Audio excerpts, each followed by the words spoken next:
partir dando la bienvenida a todos quienes nos acompañan hoy y agradeciendo también a quienes han hecho posible esta nueva actividad que se enmarca en el ciclo de Diálogos Chile y la Unión Europea.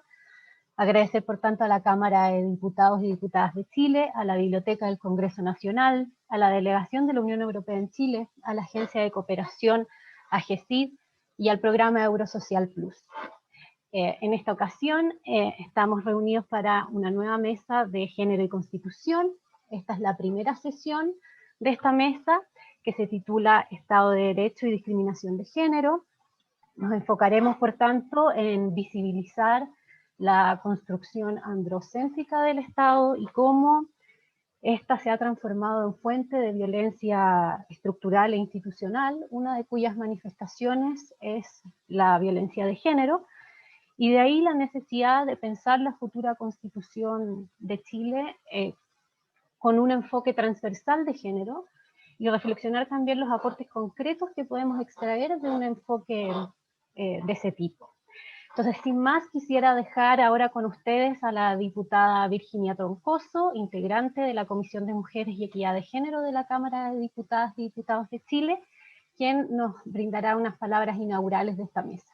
Diputada, tiene la palabra.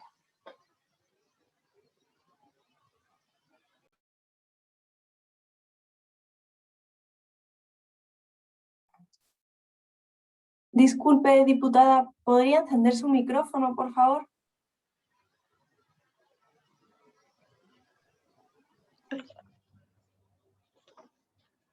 Ahí se escucha bien. Sí, ahí la escuchamos, diputada. Bueno, en primer lugar, saludar a todas y a todos, y en especial a cada una de las presentes, mujeres con vocación, convicción, tesón y pujanza, que hacen en estos encuentros una oportunidad de aprendizaje integral y fraterno. La verdad es que cuando recibí la invitación a participar de este foro, se me planteó la oportunidad de hablar sobre la discriminación de género y del Estado de Derecho. Estaremos todos de acuerdo en que estos temas están estrictamente ligados a ellos. Y si no coincidimos, les procederé a explicar por qué, a mi juicio, este proceso constituyente que hoy día estamos viviendo en Chile comulga el establecimiento de un Estado de Derecho y un vanguardista proceso de eliminación de la discriminación en todas sus aristas. Para quienes no lo sepan, el proceso constituyente en Chile se origina en base de un estallido social impulsado por los actores independientes que predicaban un mismo verso: hasta que la dignidad se haga costumbre. Es cierto decir entonces que este proceso nace desde quienes, según nuestra Constitución actual, tienen el poder constituyente en sus manos, el pueblo. La pregunta de muchos era: ¿cómo garantizar las condiciones dignas para todos en materias de ingresos, seguridad social y frente a la discriminación, ya sea por género, sexo, religión o pensamientos políticos? Desde ese momento se comenzaba a ver cómo la misma gente otorgaba legitimidad a diversas demandas sociales que, en base a este pensamiento, encontraban su origen regulatorio en la Constitución vigente.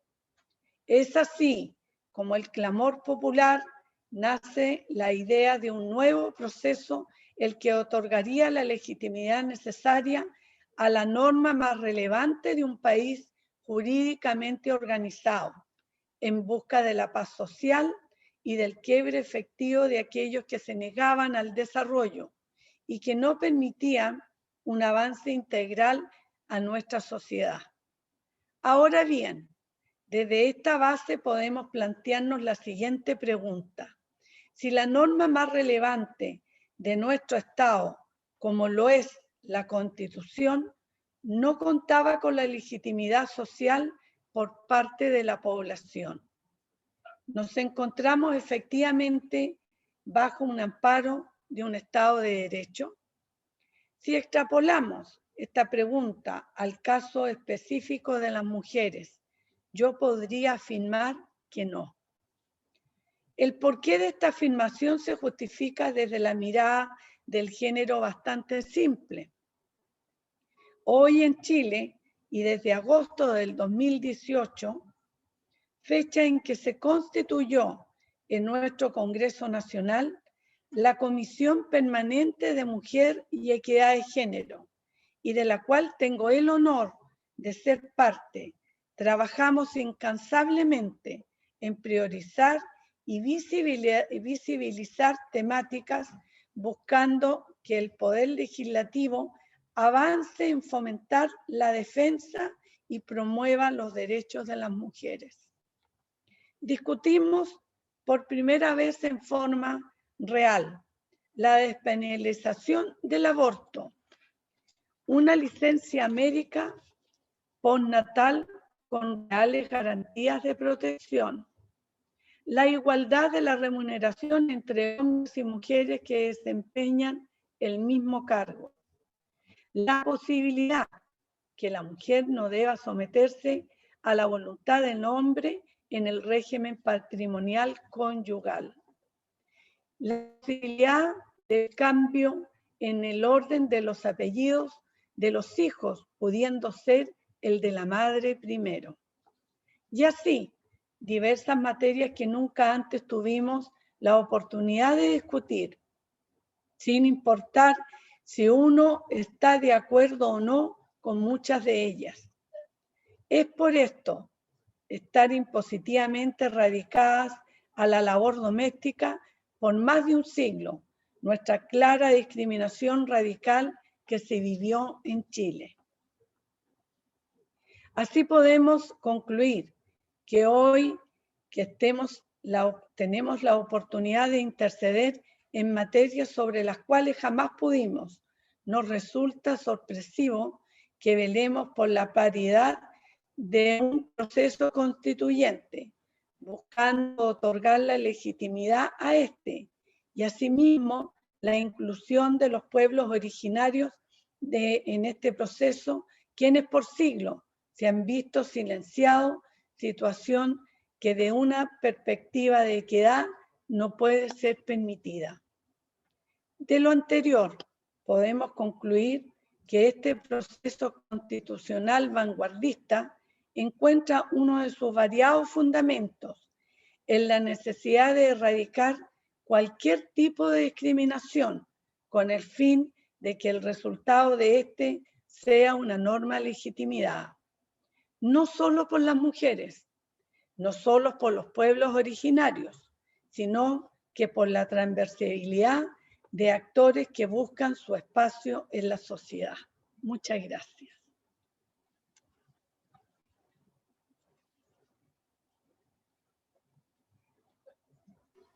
Muchas gracias, diputada, por esas palabras inaugurales.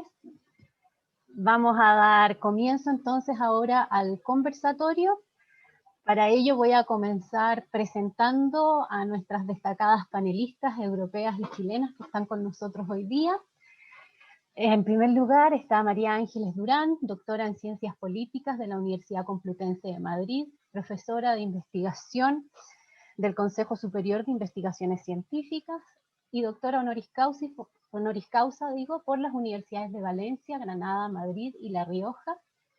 Está con nosotros también Susana Pozzolo, doctora en Teoría General del Derecho y Filosofía Analítica de la Universidad de Milán, profesora en el Departamento de Derecho de la Università Degli Studi di Brescia, disculpen mi italiano.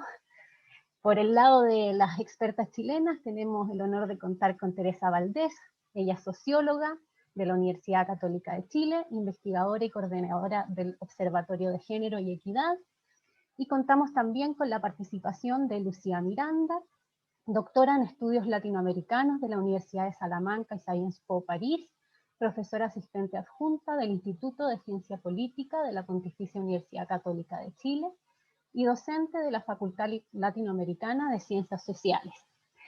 Entonces, este conversatorio va a estar organizado en base a 2 rondas de preguntas la idea es que vamos a formular una pregunta para las panelistas europeas y luego para las panelistas chilenas, teniendo cada una de ellas 5 minutos para responder a estas preguntas, y luego de estas 2 rondas de preguntas vamos a dar espacio al debate abierto con las preguntas que recibamos del público. Para ello les recordamos, por favor, que señalen su nombre y su cargo institucional para que podamos identificarlos cuando demos lectura a sus preguntas, y les recordamos que pueden enviarlas en el icono de preguntas y respuestas que van a ver en el panel de abajo del Zoom. Entonces, sin más, y para dar inicio ya a esta conversación, voy a formular la primera pregunta a nuestras panelistas europeas para que nos cuenten qué significa y qué implicancias tiene para los estados plasmar un principio constitucional clave como es el de igualdad de género en las políticas públicas. Dejo en primer lugar con ustedes a Ángeles Durán y luego a Susana Pozzolo. Ángeles, te escuchamos.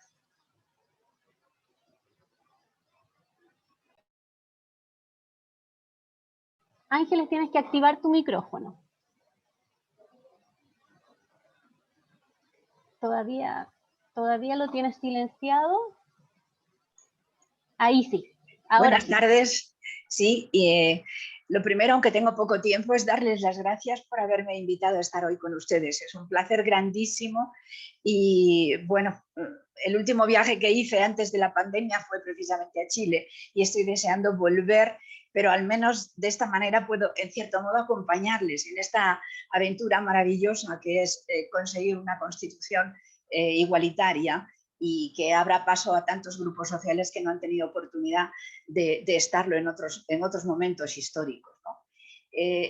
Yo no tengo más remedio, la pregunta que me han hecho es amplísima, que contestar que el género es transversal absolutamente, de modo que impedir que haya desigualdad, que haya discriminación por motivo de género, significa afrontar toda la legislación, y no solo toda la legislación, todas las bases económicas que hacen posible que una legislación se aplique.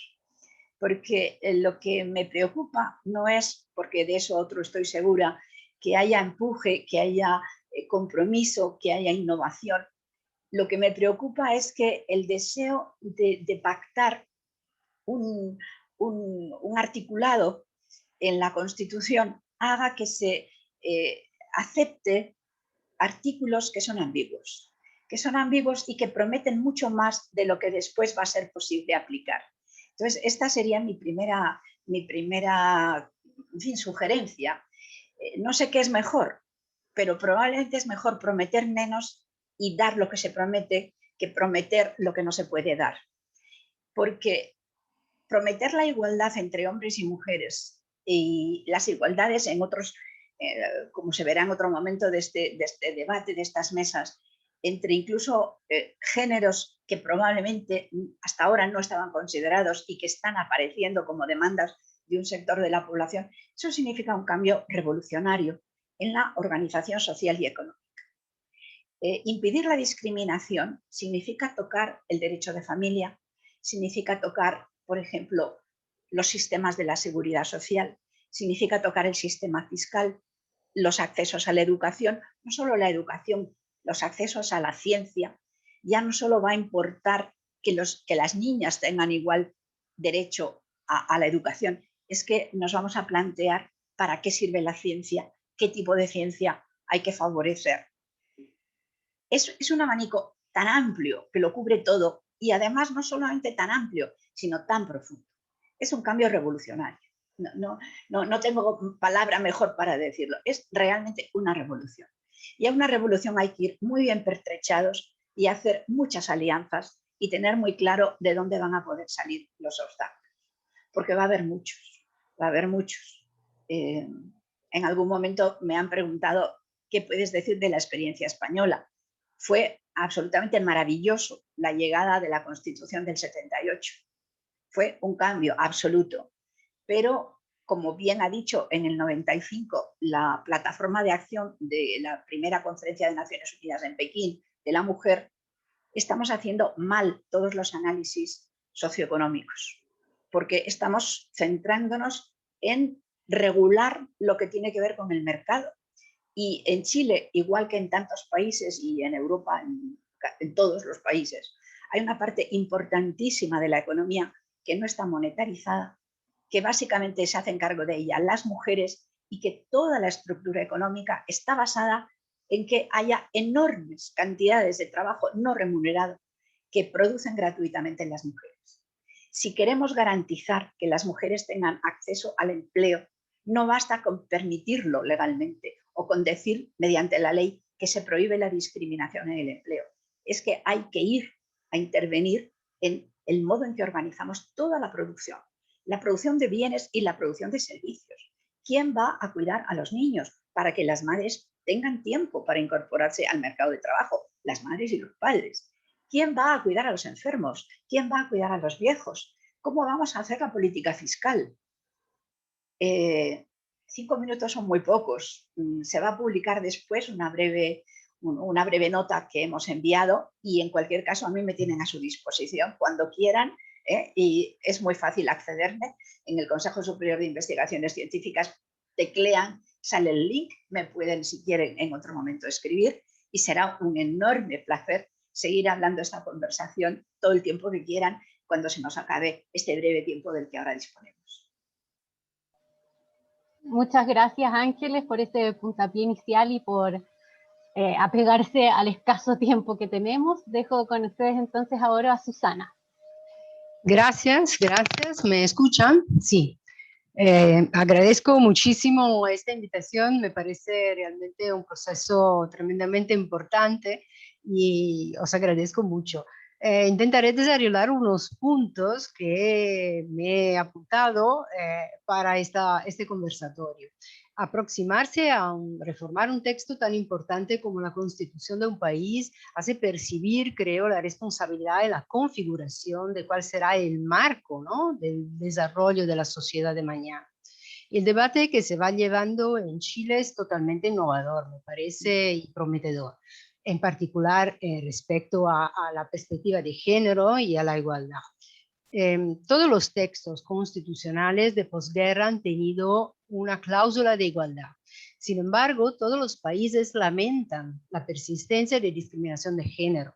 Aunque las mujeres hayan finalmente llegado a la esfera pública, su presencia sigue en un plan dispar respecto a los hombres. No solo por la dimensión numérica, sino también mirando la estructura compleja de la desigualdad que determina también segregaciones múltiples y de intersección. El proceso de reforma constitucional mira que las mujeres acaben realmente incluidas en la sociedad y nunca más tratadas como una parte meramente accesoria, puesto que en verdad no hay humanidad sin mujeres, ¿no? Así que tienes que ser incluida. Un aspecto central es la afirmación definitiva de la subjetividad política de las mujeres. Para que se reconozca esto, es todavía necesaria la atribución explícita de los derechos políticos. La experiencia enseña que las mujeres están demasiado discriminadas implícitamente, es decir, sin que se necesite una norma que las prohíbas o la excluyas. Para recordar un caso histórico italiano, en los primeros años del siglo pasado, en el silencio de la ley, no se le prohibía nada, la Corte de Casación italiana, rechazando el derecho de voto, así revelaba que era una autoevidencia en la extranjería de las mujeres con respecto a la vida política, ¿no? Esta es la fuente del patriarcado, y así que tenemos que tenerlo en cuenta continuamente. La mirada de género, sin embargo, nos ayuda en este análisis, aunque se subraya la importancia que las normas reconozcan explícitamente, no se tiene tampoco que olvidar que falta de eso hay posibilidades interpretativas, ¿no?, que nos ayudan también en esta mirada. La afirmación de la igualdad en los textos constitucionales actuales se muestra en cierta medida insuficiente para evitar las discriminaciones que nos rodean. Es debido a varios factores, unos lo decía ahora María Ángeles, la perspectiva jurídica tal vez tiene junto a otros, tiene el defecto de acabar en producir una fórmula lingüística sin considerar cómo el derecho se componga también de acciones, creencias y personas que ponen en marcha las palabras, ¿no? Además, hasta ahora ha afectado mucho la sistemática falta de una perspectiva de género y que está acusada en muchos casos de parcialidad, ¿no? Y de lojismo. De todo modo, en la medida en que finalmente se reconozca la subjetividad política de las mujeres con sus derechos, conceptualmente se pone en discusión el contrato sexual de lo que hablaba Patman, ¿no? Carol Patman, porque el reconocimiento pretende el avío de un proceso de transformación efectivamente general del derecho, que reformule la tradicional división entre público y privado también, con el relativo reparto entre hombres y mujeres, ¿no?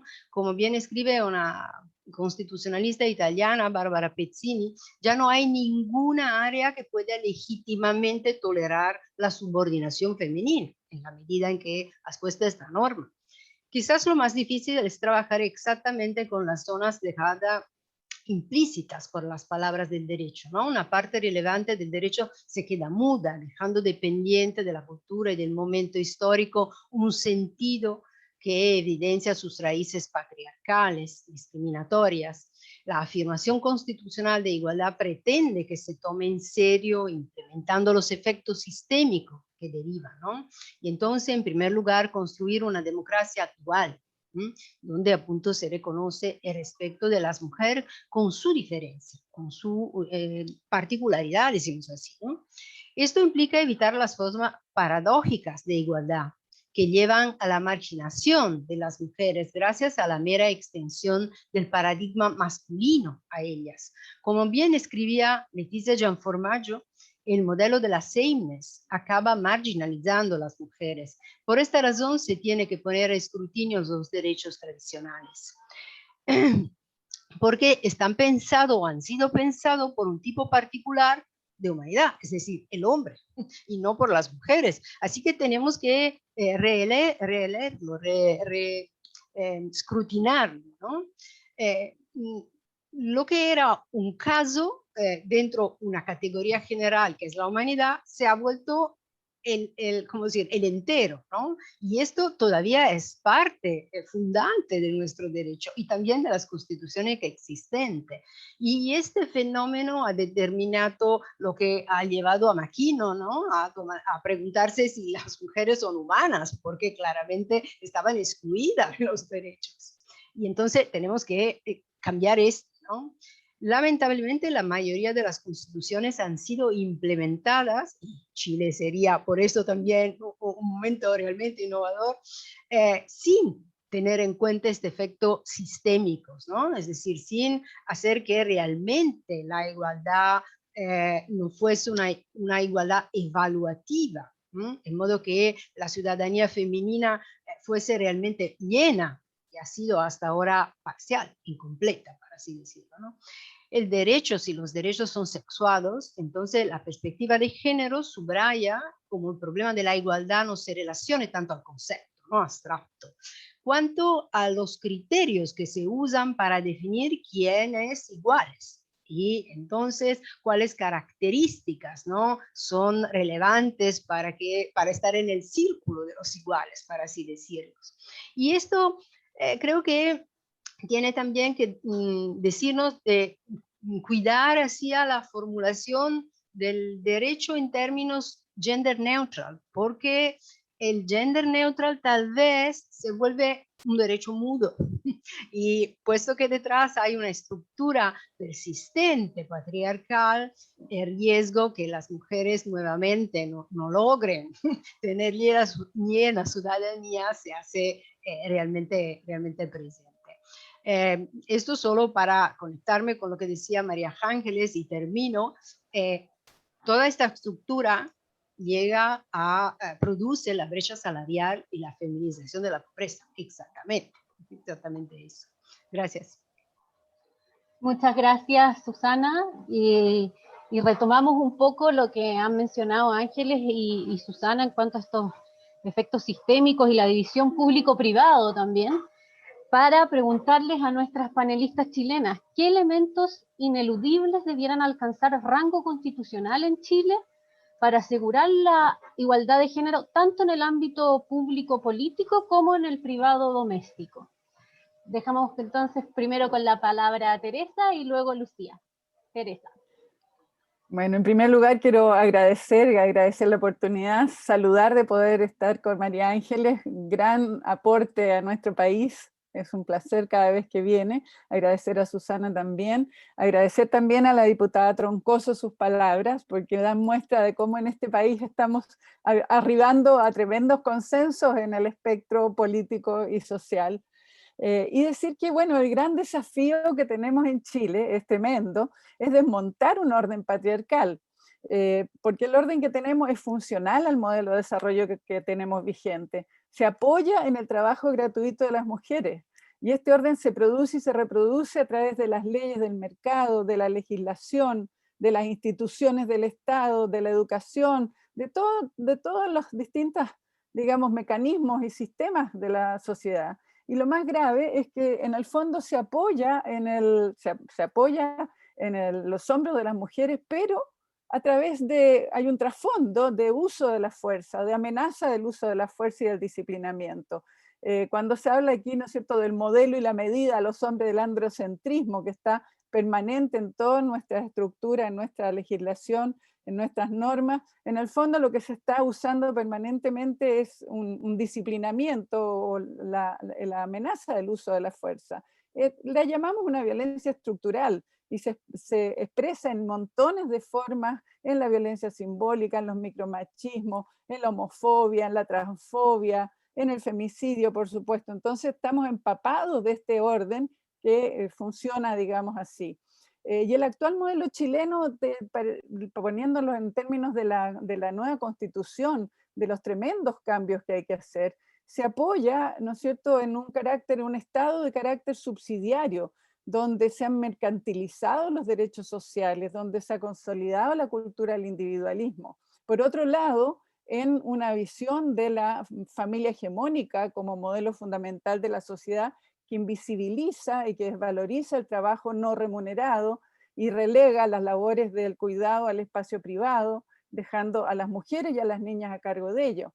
Y también, ¿no es cierto?, la primacía de la libre actividad económica con el derecho de propiedad, nosotros no tenemos propiedad social, derechos sociales sobre el agua, es privada. Hay una nula regulación del medio ambiente y eso ha fortalecido un modelo, digamos, de desarrollo que arrasa con los bienes comunes, con el medio ambiente y que tiene consecuencias tremendas en la vida de las personas y las comunidades.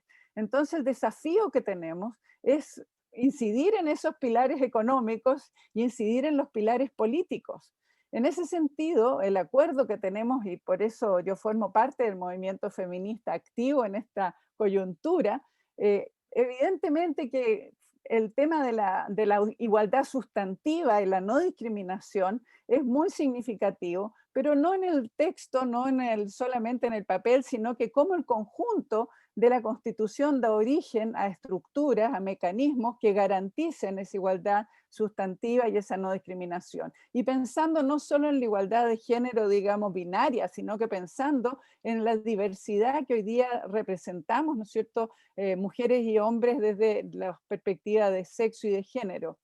También la corresponsabilidad social en los cuidados, después lo podemos ampliar un poco más. La autonomía, que también le hemos llamado la soberanía. Esto de no solo la autonomía, algo tan querido para las mujeres, la autonomía, pero es más bien la soberanía. Y por supuesto la paridad, digamos, porque es ahí donde necesitamos en el fondo una redistribución del poder. Esos son los elementos como más básicos en que nosotros estamos visualizando, pero que tiene consecuencias en términos de cómo se organiza el Estado, porque obviamente queremos un Estado paritario y inclusivo, pensando, ¿no es cierto?, de que no es posible avanzar en las reformas que queremos si no estamos presentes en forma permanente y sistemática y desde una perspectiva interseccional en todos los espacios de toma de decisiones, tanto del Estado como de los sectores privados, de avanzar, digamos, en superar las segregaciones y discriminaciones de género. pero también necesitamos un Estado con un rol activo y que se reconstruya la economía, nuestra economía, ni qué decir lo que ha significado la pandemia, ¿no es cierto?, lo que está significando en materia de crisis económica. Pero Chile tiene buenos resultados, tiene buenos indicadores económicos, ha tenido un buen desarrollo en el sentido de tener recursos, pero necesitamos hacer en el fondo una gran reforma, digamos, impositiva, que permita que el Estado garantice los derechos. Entonces queremos un Estado social de derecho, que ponga en el centro la vida colectiva, la reproducción de la vida, una vida digna, libre de violencia, que pase de ser subsidiario a ser un Estado cuidador, con el mandato de garantizar el bienestar, la dignidad, los derechos de las personas y el medio ambiente. Pero queremos al mismo tiempo, en esta idea, digamos, de una igualdad, la igualdad efectiva requiere un Estado plurinacional, y requiere un Estado descentralizado que se piense desde los territorios. Nosotros tenemos un Estado unitario terriblemente centralizado, centralista, que no reconoce a los pueblos originarios, y en este momento, si nosotros soñamos y queremos realmente, como feministas, un Estado, una sociedad que se haga cargo y que represente efectivamente a la sociedad y construya una sociedad igualitaria, requerimos, por supuesto, de ese Estado plurinacional. En la reforma que se hizo se reconocen solo 10 pueblos originarios, la verdad es que hay 2 o 3 más que están batallando para ser reconocidos, y necesitamos la descentralización. Eso sería. Muchas gracias. Lucía. Sí, y, o sea, ¿qué puedo decir? Sobre todo teniendo a Teresa Valdés, como ella dejó bien claro, parte activa de los movimientos feministas y de mujeres aquí en Chile, creo que es importante reivindicar cómo los movimientos feministas y de mujeres en Chile denuncian que saben las mujeres lo que quieren y lo que necesitan, ¿no?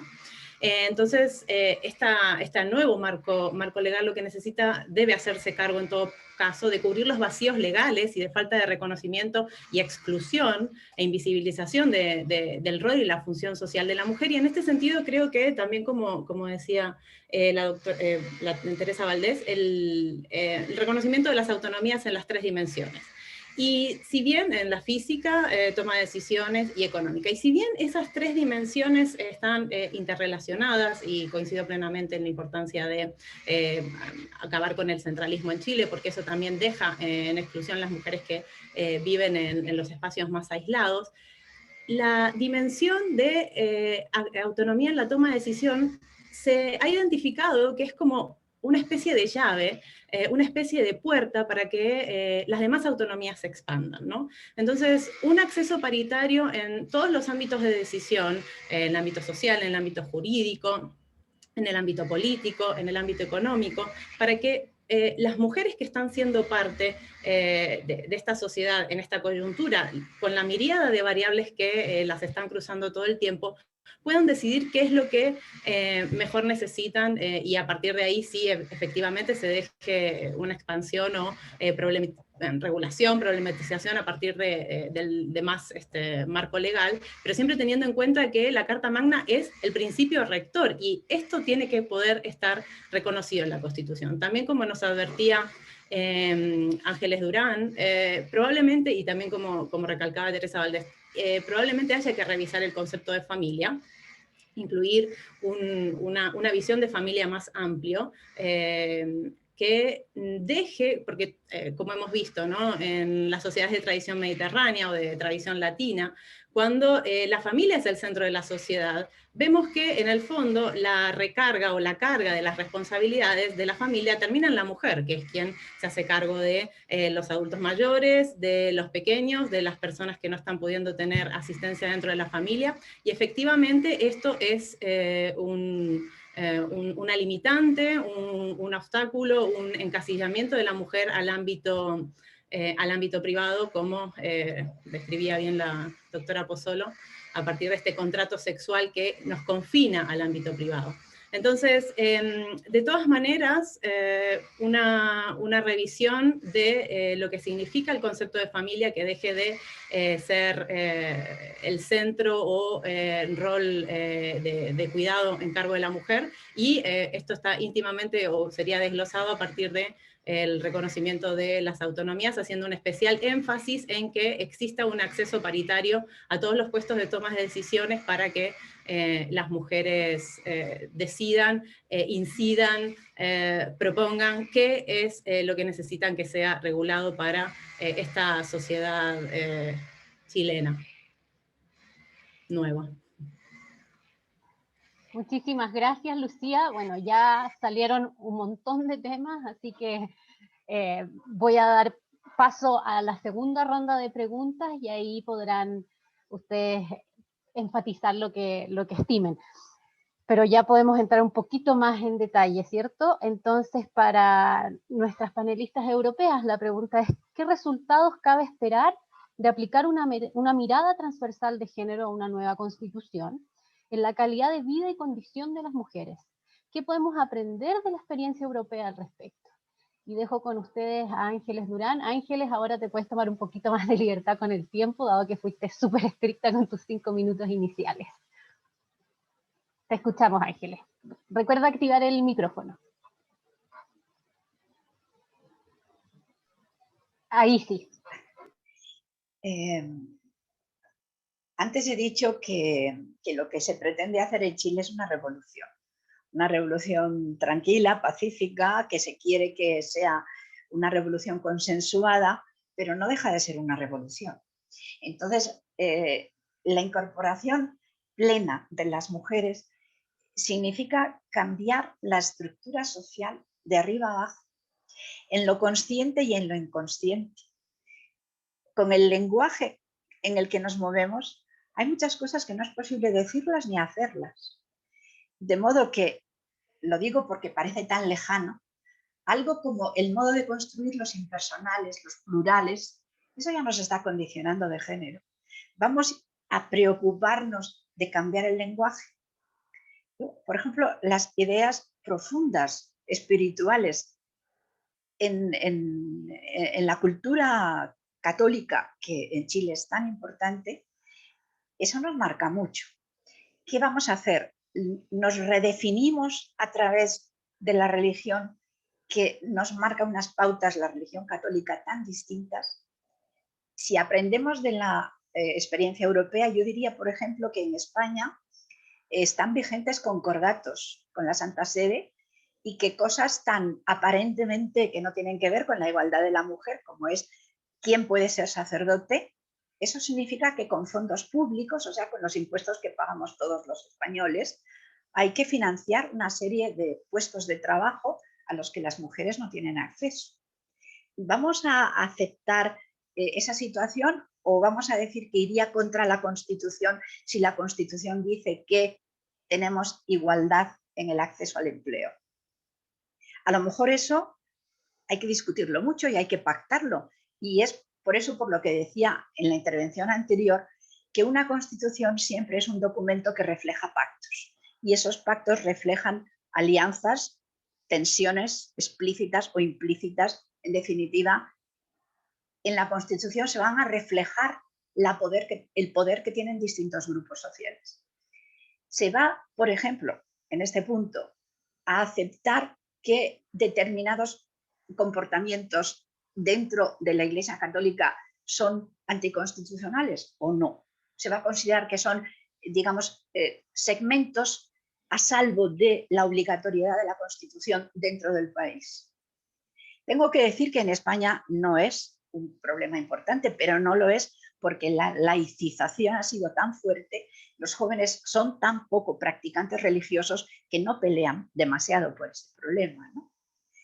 Otro tema a pensarse en relación con los avances que haya podido haber, que no son tantos tampoco, en las constituciones europeas, porque son avances grandes en el plano de la ley. Pero como decía antes Susana Pozuelo, bueno, también ha dicho Teresa y lo ha dicho en cierto modo Lucía, nos movemos en planos que no siempre son correspondientes. Hay un plano de las declaraciones, pero son muy programáticas. Y esas declaraciones programáticas después tienen relativamente poco impacto sobre la vida cotidiana. Si nos pensamos, por ejemplo, en temas aparentemente tan lejanos como es el agua corriente, resulta que las políticas de creación de infraestructuras viarias o de accesos al agua para las mujeres tienen una importancia extraordinaria. Pero ¿quién está pensando cuando pensamos en las constituciones en que hay que garantizar el agua corriente, las letrinas, el gas, en fin, todas las cosas que hacen más fácil la producción cotidiana de la vida? Todos los grandes planes de transformación industrial para las mujeres tienen un impacto extraordinario. Lo tienen, por ejemplo, el modo de organizar los horarios. En Europa estamos peleando constantemente por una, digamos, política de los tiempos, porque es uno de los canales por los que nos fallan todas las políticas de igualdad. Si las mujeres no tienen acceso al tiempo en las mismas condiciones que los hombres, ¿qué más nos da que la legislación diga que tenemos todos los derechos en igualdad? Si no tenemos el tiempo, no tenemos la libertad, porque siempre hay una base temporal que nos condiciona para no poder ejercitar los derechos. Las mujeres, por ejemplo, en Europa hacen mucho menos deporte que los hombres. ¿Qué pasa? ¿Que genéticamente es que no quieren hacer deporte o ejercicio físico? No, es que no tienen tiempo. Las mujeres estudian menos. En la primera época puede que estudien más, pero después no hacen tantos cursos de reciclaje, que es imprescindible para mantenerse activo y progresar en la carrera laboral. ¿Por qué? Porque no tienen tiempo. Antes se preguntaba a las ponentes chilenas qué sería esencial de recoger en la Constitución. Yo creo que habría que hacer alguna referencia al uso del tiempo. Igual que hablamos de la justicia en el uso de otros recursos, hay una justicia en el uso del tiempo. Y las mujeres están expropiadas de su propio tiempo en todos los países europeos y desde luego también en Chile. ¿Cómo se puede hacer? Pues, por ejemplo, algún país latinoamericano, Ecuador, por ejemplo, ha elevado a rango constitucional la obligatoriedad de hacer no solamente la contabilidad nacional, o sea, las cuentas nacionales convencionales que están, digamos, medidas en dinero, sino también las cuentas nacionales medidas en tiempo. Porque si no sabemos cuál es la carga extra de tiempo que tienen las mujeres, ¿cómo vamos a tomar buenas decisiones públicas? Cualquier política pública está basada en tener recursos monetarios y en tener recursos no monetarizados de tiempo. Por ejemplo, vamos a suponer una campaña de vacunación relacionada con la pandemia. ¿Quién tiene tiempo? ¿Quién tiene que poner el tiempo de mantener al niño cuando va a ser vacunado? Si hacemos lo mismo con el cuidado de los mayores, pensamos, por ejemplo, en las políticas. Chile está envejeciendo ya mucho, ¿no? Tiene que pensar en políticas de envejecimiento. Las políticas de envejecimiento con una pensión baja solo se puede sobrevivir si tienes gratis a alguien que te cuide. Ese gratis por ahora siempre tiene nombre de mujer. ¿Se va a mantener o no se va a mantener? Si no pensamos nada más que en cuánto dinero van a ganar los pensionistas, es que estamos pensando en que les van a dar gratis el tiempo del cuidado. Y la persona más pobre no es la que tiene menos dinero, sino la que necesita que más le cuiden y no tiene recursos para pagarlo y no se lo hacen gratis. Esa es la gran pobreza, no la pobreza que no se tengan pesos o que no se tengan dólares o que no se tengan euros. ¿No? Lo vamos a recoger en una constitución que preste atención a esta, digamos, enorme presión por el uso en beneficio propio del tiempo. Porque no hay más que 24 horas al día, ¿no? Nacemos con las 24 horas todos iguales, pero enseguida los condicionantes de tipo social y económico nos desposeen del derecho a nuestro propio tiempo. Bueno, ahora ya sí que me parece que debiera callar, porque ya me he pasado de los 5 minutos. Pero son tantas las cosas que me gustaría decir, que esto nada más es como una especie de estímulo, como un fogonazo, como una estrella, algo así muy bonito, pero que es muy breve, ¿no? Es eso, es que ustedes tienen entre manos un firmamento entero lleno de estrellas y la Constitución, bueno, nos alumbra y sobre todo da esperanza. A mí me dan una envidia enorme ustedes en estos momentos, porque recuerdo los años 75 y 76 y 77, cuando en España soñábamos que teníamos el cielo al alcance de la mano. Después las cosas, bueno, un poquito de cielo sí que vino, pero hay tantas estrellas aún esperando a que las conquistemos que son miríadas. El feminismo no va a terminar de conquistar todos sus logros con la Constitución. Conseguirá mucho y eso es lo que les deseo, que consigan muchas cosas, pero después tendrá que seguir siendo un movimiento fuerte, porque en la ejecución de la Constitución seguro que va a seguir haciendo falta mucho empuje y mucha gente dispuesta. Y ya, perdón, pero ya sí que será lo último. Lo que quería decir también es que es tentador pensar en que los derechos se consiguen con consenso y con pactos, ¿no? Pero los derechos requieren mucho esfuerzo y en muchas ocasiones alguien paga por ese esfuerzo y alguien va a tener que sufrir y alguien sabe que va a ser de alguna manera eliminado socialmente o económicamente o políticamente. Y ahí hay que contar con que, bueno, de alguna manera toda guerra lleva a sus víctimas y unas son víctimas evidentes, gloriosas, pero también habrá víctimas anónimas y víctimas que pasarán desapercibidas y que pasará el viento por encima de ellas y serán olvidadas, ¿no? Pero les deseo lo mejor, les deseo una Constitución con mucho pacto y con mucha, no sé cómo decirlo, con mucha sostenibilidad, con mucha capacidad de realmente transformar y no quedarse en declaraciones hermosísimas que después no nos acompañen en el día a día. Muchas gracias, Ángeles, por las palabras de esperanza también, porque a veces ante tanto desafío es fácil abrumarse, pero es bueno siempre darse cuenta de todo lo que está por cumplirse, digamos, ya tan solo días de que estemos votando, ¿cierto?, el fin de semana por este lado. Susana, te dejo la palabra para que esta segunda ronda destaques lo que quieras decir. Gracias, intentaré ser bastante breve, quizás antes fue demasiado larga.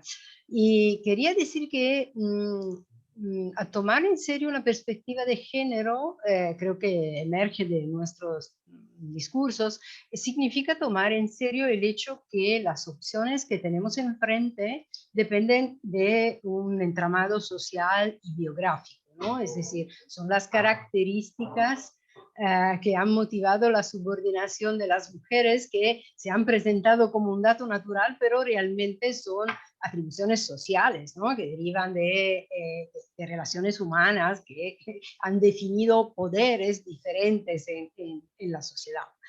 Creo que esto nos empuja, y mi sugerencia sería en primero tomar en serio la evaluación constante, el empate de género de cada ley que se va a proponer en la nueva situación chilena. Es decir, siempre mirar qué efecto tiene en base a los géneros, ¿no? Ambos, claramente. Esto es una parte que, por ejemplo, en muchos casos no se toma en serio. Aún en Europa tenemos el mainstreaming de género, ¿no?, que pretendería un approach transversal en todos sentidos, y en esta línea debería modificar efectivamente todo el derecho. Esto, ¿cómo decir?, tiene que transmitir la idea de la complejidad de esta transformación. Justamente Ángeles habla de una revolución, en el sentido que no es sencillamente que las mujeres tomen el tiempo parcial al trabajo porque necesitan el cuidado. Hay mujeres que abandonan una carrera ¿Por qué? Porque como si no tiene una necesidad monetaria, ¿no? Pero la idea de la buena madre tiene que tener, como decir, unas atribuciones simbólicas, es decir, hay efectos económicos y otros tipos que no son económicos que tenemos que tener en cuenta. Y entonces la parte simbólica del derecho también es muy importante y no siempre es fácil verla. La perspectiva de género creo que ayuda exactamente en tomar fuerte el contexto, ¿no? Ver dónde está el poder en el contexto, porque de hecho la división de género es una división de poder entre hombres y mujeres, ¿no? Simplifico claramente, pero este tipo de estructura no es la única, es decir, el género no define toda la dimensión del poder, pero es una dimensión importante, claramente. Y con eso me colego un poco a lo que se decía acerca del cuidado, del trabajo gratuito.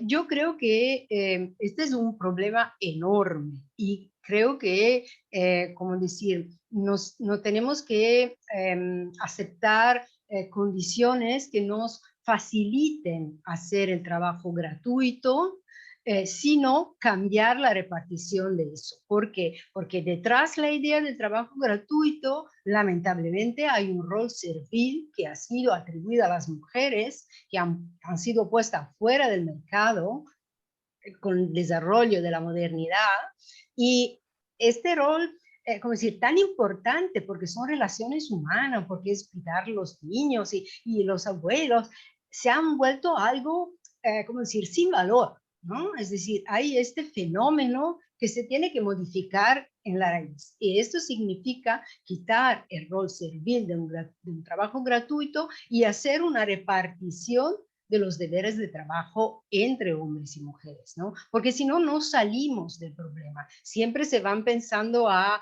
medidas de ayuda para las mujeres. Esto no va a solucionar ningún tipo de jerarquía que hay entre hombres y mujeres, ¿no? Y entonces este es un problema realmente central, en mi opinión.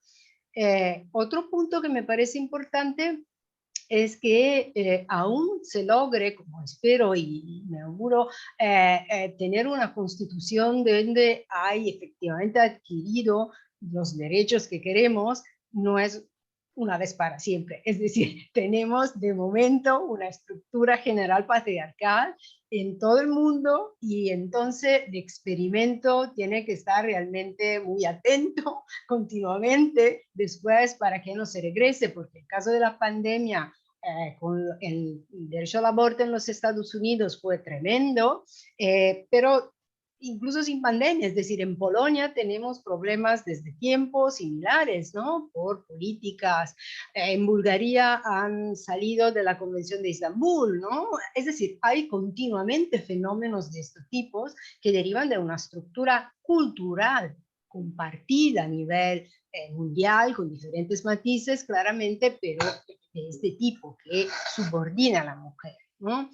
Entonces, otro punto que me parece importante es que es colegado con el hecho del trabajo gratuito, es que la mujer no tiene que ser un hombre imperfecto, ¿no? Es decir, tiene que ser completamente incluida dentro del sistema. Y en este sentido, creo que sea realmente importante, por ejemplo, también el lenguaje, que decían varias, porque el lenguaje importa, ¿no? El derecho importa, el lenguaje del derecho importa todavía más. Es decir, hablamos, por ejemplo, nunca más con el general masculino, ¿no? Se usa hombres para humanidad, ¿no? Ahí no es correcto, es decir, vamos a dar nuestra presencia, ¿no? Constantemente. Yo creo que este es importante. Otro tema muy rápido, porque así era mi idea que me apunté, es el tema, no sé cómo es la discusión en este momento en Chile, confieso, pero de las cuotas, ¿no? De las cuotas se habla mucho porque es una medida que ayuda a la parte que es más... bueno, que es menos representada, pero podemos hablar de cuotas no solo políticas, sino en varios modos, ¿no? En varios lugares. Pero sin ¿cómo decir?, dejar de pensar también a la idea de Ginsburg, ¿no? No sé si acordáis lo que decía la jueza americana, ¿no? Él decía, en ocasiones me preguntan cuándo habrá suficientes mujeres en la corte, y ella contestaba, bueno, cuando habrás 9, que son todos los jueces, porque he tenido hombres por un tiempo tan largo sin que nadie dijese nada, ¿no? Y entonces considerar qué queréis, ¿no? En el sentido, la paridad o qué tipo de revolución. Es creo, realmente un trabajo, creo, interesantísimo, realmente importante. Otro punto que creo muy importante es la idea de los derechos positivos. Es decir, pensando en sistemas donde el Estado asuma, me parece Teresa dijo, el Estado que cuida, ¿no? Es decir, la idea de los derechos positivos tienen defectos, ¿no? No quiero claramente entrar en el tema, pero si se asume clara la idea que las mujeres típicamente tienen menos poder, los derechos positivos nos permiten producir un sistema un poco a la Ferraioli, donde si el legislador no actúa, hay un defecto del sistema que es culpa del legislador. Es decir, puedo activar quizás los jueces, ¿no? Y intentar con una estructura también jurídica que me ayuda en este sentido. Estas son unas ideas claramente que así pongo al debate. Creo que tomando en serio el principio de igualdad con su idea de antisubordinación y sin olvidar este punto, se va a desarrollar realmente un proceso que estamos envidiosas todas, claramente. Gracias. Muchas gracias, Susana. Bueno, las intervenciones tanto de Ángeles como de Susana nos dan el desafío y el puntapié perfecto para esta segunda ronda de preguntas a nuestras expertas chilenas, que es cómo hacerse cargo de las nuevas demandas de equidad de género en la Constitución y abordar, por ejemplo, temas que destacaron tanto Ángeles como Susana, el tema de los cuidados y la corresponsabilidad, la paridad en los órganos estatales, la igualdad salarial, entre otros. Yo sé que es una pregunta gigante, pero las dejo, Teresa y Lucía, para que nos iluminen. Bueno, para variar, lo primero es agradecer, porque todo lo que nos aportan aporta muchísimo al debate. Algún par de temas, ¿no es cierto? Para nosotros el incluir un lenguaje inclusivo pasa a ser uno de los aspectos que esperamos, digamos, exigir a la nueva Constitución. Va a ser muy debatido para el que les cuesta mucho, sobre todo al mundo de los abogados y constitucionalistas, pasar a un lenguaje inclusivo. Para nosotros es fundamental, o sea, ustedes ya lo han dicho, el invisibilizar, digamos, los generales no nos han hecho demasiado daño. También garantizar el Estado laico. Chile tiene teóricamente un Estado laico, pero también hay algunos arreglos, digamos, que privilegian a ciertas iglesias, aunque se ha ido, digamos, igualando un poco ese trato. Y en relación al tema, digamos, de la paridad, nosotros estamos definitivamente trabajando en esa perspectiva, y el hecho de que el órgano constituyente sea paritario ha sido el resultado de la lucha de las mujeres y muy transversalmente incluida la diputada que inauguró este evento, que es de uno de los partidos de derecha, aunque ahora renunció a ese partido. Pero efectivamente, para nosotros estamos no hablando de cuota, estamos hablando de paridad. Y evidentemente nos interesa el Estado social de derechos, donde sean posibles, de derechos sociales, donde sea posible exigir los derechos, que el Estado deba garantizarlos. Pero en relación a la pregunta, o sea, nos parece que los cuidados tienen que ser un principio rector de la organización social. Por eso hablábamos de dejar el Estado subsidiario y pasar a un Estado cuidador, que tenga la obligación, digamos, de garantizar el bienestar, digamos, la dignidad y los derechos de las personas y del medio ambiente, porque entendemos el Estado cuidador haciéndose cargo, digamos, del conjunto, no solo de las personas. Y entonces queremos establecer a nivel constitucional el derecho de todos y todas a cuidar y a ser cuidados. Entonces, asumirnos que somos, pero las personas somos vulnerables, que somos interdependientes como seres humanos y somos interdependientes en relación, dependientes también de la naturaleza. Y por lo tanto, en ese contexto, desde la Constitución, establecer las condiciones para ir desarrollando, digamos, y que se reconozca el trabajo doméstico y de cuidado, que se garantice el cuidado de los y de las cuidadoras. Es interesante contarles que en el contexto de la pandemia, donde este tema ha hecho crisis, en Chile, igual que en todos los países, en Chile tenemos algunas organizaciones de mujeres cuidadoras. Esas organizaciones de cuidadoras se han fortalecido, como ustedes no se puedan imaginar, y en el contexto de la pandemia, con la intervención de la presidenta del Senado, la senadora Adriana Muñoz, pudimos desarrollar ella generó un espacio de un tremendo, digamos, más de 100 organizaciones de mujeres hemos estado trabajando con ella, generando una agenda de género. Entre ellas, muy activas han sido las organizaciones de cuidadoras. Y quiero agradecer, sabía que lo tenía, pero no lo recordaba, el concepto del cuidotariato que nos presenta María Ángeles, que lo vamos a retomar porque efectivamente tenemos que valorizar, tenemos que pasar de una economía, de una sociedad que solo ve la producción y no se hace cargo de la reproducción social. Entonces, en ese contexto, digamos, estos conceptos nos ayudan porque vamos a tener que hacer un debate con quienes no comparten y no visualizan. La pandemia nos ha ayudado mucho, tenemos que decirle que un efecto positivo de la pandemia ha sido la crisis, la tremenda crisis de los cuidados y la clara visión de que hemos retrocedido las mujeres en cuanto a la participación en el mercado de trabajo, se estiman en 10 años, al mismo tiempo que tenemos un estudio que muestra que el aporte del trabajo no remunerado alcanza el 20% del PIB, o sea, más que el cobre, más que las producciones principales de este país es lo que aporta el trabajo no remunerado. Entonces estamos teniendo los elementos, estamos teniendo, ¿no es cierto?, los conceptos, estamos teniendo una conciencia creciente, pero eso significa, como muy bien dice María Ángeles también, que tenemos que pensar en un Estado que tiene capacidad de responder, de hacerse cargo de garantizar esos derechos, porque si cada vez que no se garantizan los derechos terminan en los hombros de las mujeres. Entonces estamos trabajando sobre la idea de la pobreza de tiempo y cómo, ¿no es cierto?, eso significa cambio. Nuestra situación laboral es mucho peor que la europea, aquí no se respeta la jornada de trabajo, aquí los horarios y los trabajos atípicos que se llaman se han incrementado, la informalidad, todo genera condiciones que hacen prácticamente imposible, digamos, el trabajo decente que el mismo país ha comprometido, digamos, con la OIT.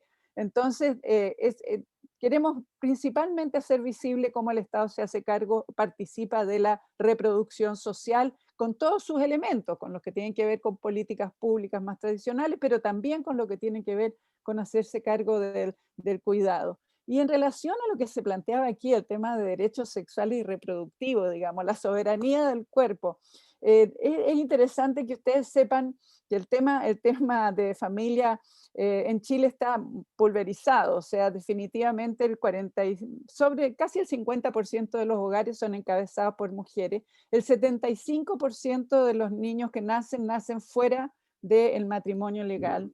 Tenemos realmente una pluralidad de formas de constitución de la familia y eso es fundamental incluirlo, digamos, en la nueva constitución, pero también ello claramente con la autonomía reproductiva, con la posibilidad de decidir, ¿no es cierto?, derechos sexuales y reproductivos de su comprensión completa, digamos, pero la soberanía sobre los proyectos de vida, la soberanía sobre el cuerpo. Tenemos cuerpos tutelados, todavía no tenemos derecho al aborto libre, ¿no es cierto? Entonces esto, cuando hablaba de la violencia en que se apoya, ¿no es cierto?, nuestro sistema se apoya también sobre la violencia ejercida en los cuerpos de las mujeres. Entonces todo esto, bien dicho aquí, ¿no es cierto?, se basa en los cuerpos de las mujeres. Entonces nuestra intención es que en la Constitución quede reconocida la autonomía.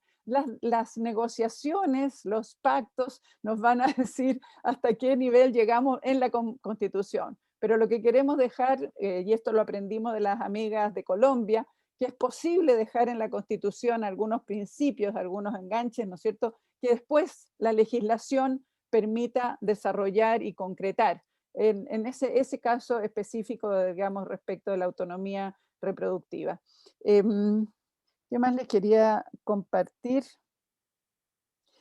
Acá tenemos hace algunos años, y en los tiempos de la democracia, digamos, se han desarrollado muchas políticas públicas con componentes de género, pero como muy bien se dice acá, no es suficiente, porque la verdad es que puedes tomarlo como un checklist, ¿no es cierto?, y incorpora una serie de cosas, pero no necesariamente contribuye en todo lo que quisiéramos. Sin embargo, hay una conciencia y existe una legislación inicial en esos términos. En perspectiva de las nuevas legislaciones, efectivamente, como muy bien dice Susana, tienen que incluir que todas las leyes tengan que ser examinadas en cuanto a su impacto de género, en cuanto a redistribución del poder o reproducción de las discriminaciones, hacer efectiva, digamos, aquello que decimos de transversalización de género. Y me quedo aquí, le dejo la palabra a Lucía. Muchas gracias, Teresa. Lucía, te dejo la palabra. Y totalmente de acuerdo. Como decía Ángeles Durán, los derechos requieren esfuerzo y a eso le sumaría el compromiso con romper con este contrato sexual, ¿no? Sabemos que si lo que se van a estar dando es ayudas o el rol de un Estado subsidiario, como describía Teresa, lo único que hace es seguir confinando a la mujer al espacio privado. Y se pusieron ejemplos de la Constitución de Ecuador, por ejemplo, que habiendo diseñado su última constitución con un 34% de mujeres, es decir, que no era totalmente paritario, aún así se avanzó en el reconocimiento de muchos aspectos vinculados a la autonomía y derechos de la mujer, por lo que creo y confío plenamente que esta constitución paritaria en Chile significará un avance aún mayor. Efectivamente, la raíz, teniendo en cuenta que la constitución actual en Chile de 1980, como explicaba la diputada Troncoso, con una falta de legitimidad de origen terrible, tiene además un corte totalmente liberal, ¿no? Que si bien en su articulado reconoce la igualdad ante la ley entre hombres y mujeres, en este mismo artículo, unos apartados más abajo, lo que dice es que empleadores, por ejemplo, tienen la libertad de contratar a la persona que consideren más idónea, ¿no? Y sabemos que en una sociedad desigual como la chilena y de corte androcéntrico como nuestras sociedades, cuando dejamos la libertad en manos de, digamos, como el principio rector a la hora de tomar decisiones, lo único que hace es redundar en la reproducción de estereotipos y sesgos de género.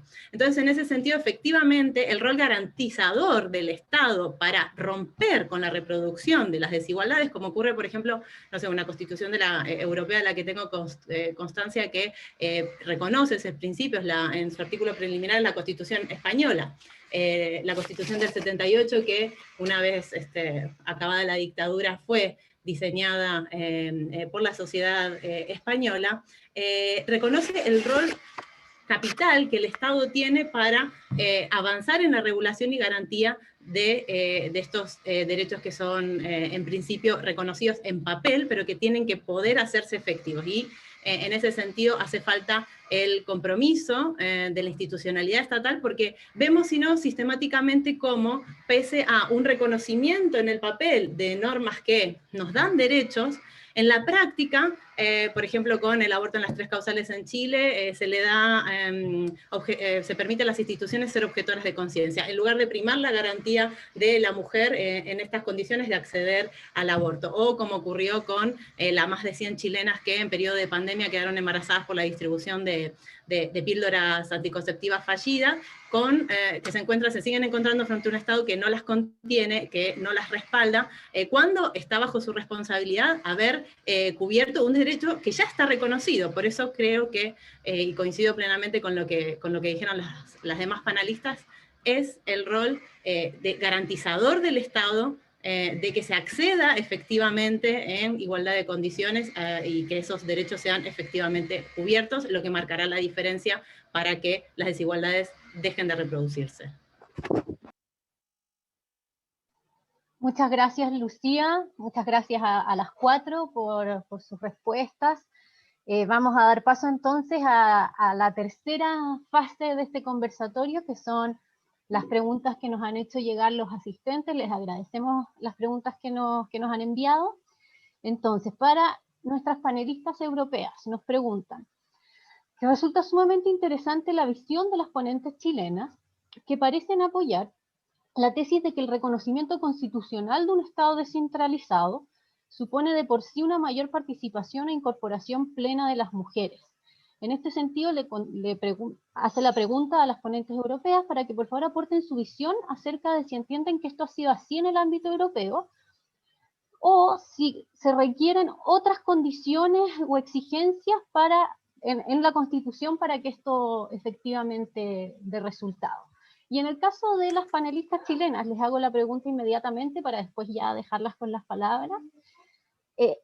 Se pregunta, quizás debiese desregularse el concepto de familia más que regularse, permitir que las familias se formen a partir de la libertad individual en la sociedad. Puede ser que más que regular el concepto hubiera que imponer a los poderes públicos la obligación de reconocer su aporte social y por tanto protegerlas, garantizando la equidad tanto entre los distintos modelos familiares como entre los integrantes de cada familia. Con esto las dejo ya la palabra para que den respuesta al público. Ángeles, si quieres partir tú contestando. Es un tema que en España en estos momentos duele.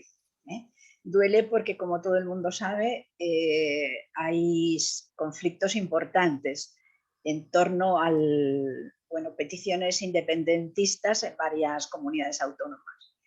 Yo no he encontrado, no es un tema que tampoco lo haya analizado muy a fondo, pero yo no he encontrado que haya en España una conexión entre descentralización, autonomización y avances en la igualdad en términos de género. No he encontrado esa conexión. El problema, yo creo, o donde sí puede haber una conexión importante es en relación con la inmigración.